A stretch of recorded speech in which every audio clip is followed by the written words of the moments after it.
Mga kalingap, may bago na naman tayong update sa tatlong magkakapatid.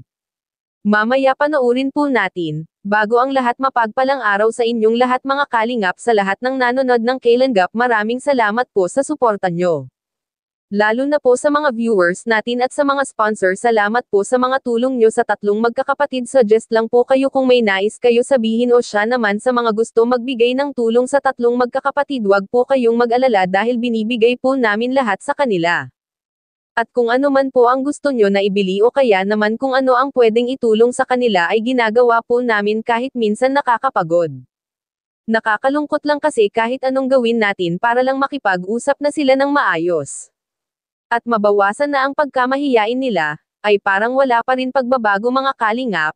Pero wag po kayong mag-alala, ginagawa namin lahat sa abot ng aming makakaya para sa kanila dahil naiintindihan naman po namin sila. Mga ka-viewers, marami po ang nagsasabi na dapat may pasil sila o kaya naman dalhin sila sa maraming tao para naman masanay na sila at matanggal na ang pagkamahiyain nila, unti-unti na po namin ginagawa yan.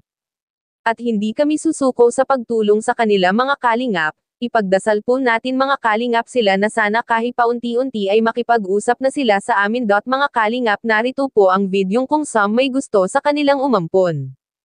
Ito yung sa amin kanina baga, na may mga gustong tumulong sa kanya pala, no? Ay may nagsasabi sa akin na kung halimbawa daw kuan kukunin niya at maging kasakasama nung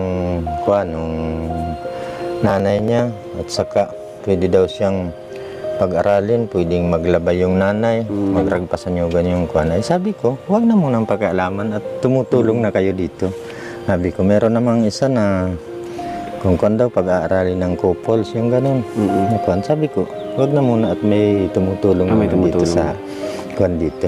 Di pabayaan mo nang tulungan ng mga gaya ninyo. Matulungan na ganyan at baka halimbawa mas lalong mapaganda ang sitwasyon nila at yan ito nga hindi sila nadidevelop sa ganito na puro sila sa bundok na lang ay di Ibig sabihin marami din talagang nag-offer ng help sa kanila. Oo, nag-o-offer naman na ganun. Kumbaga maganda naman ang layunin nila. Oo, kaya lang siyempre may nauna ng tumutulong na ganito. Kasi ayun yung isip ko. Anong parang gusto nilang, yung iba, gustong ampunin, parang gano'n? Oo, yung gano'n. Ay, ang ibig kong sabihin, marami pa naman dito sa San Vicente ang nangangailangan ng tulong. Nangangailangan ng tulong. Tama lang. Yun naman ang hanapin nila para tulungan. Ngayon, ito, may tumutulong na. Kaya, kung sakasakali, pabayaan muna itong ganito. Tama po kayo. Ang niisip ko, baka mas lalong mapaganda itong nagiging tulong ninyong ganito, mas lalong mapaganda sila. Ang sitwasyon nila, makapag-aaral naman din sila. Yun nga po, tama po kayo. Marami pang iba na pwedeng tulungan. Ang dami dito na kailangang tulungan. Mga kalingap, totoo talaga ang sabi ng Spit Bahay ng tatlong magkakapatid kay Kalingap Rab po. Na wag nang ampunan sila Melissa, Chris at Bea kasi mayroon nang tumutulong sa kanila.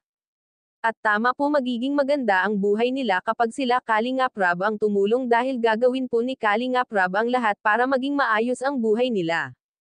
At sa tulong na rin po ninyo lalo na sa mga nagbibigay talaga. Di ba nasabi na po ni Rab na deserve nila ang magkaroon ng magandang buhay?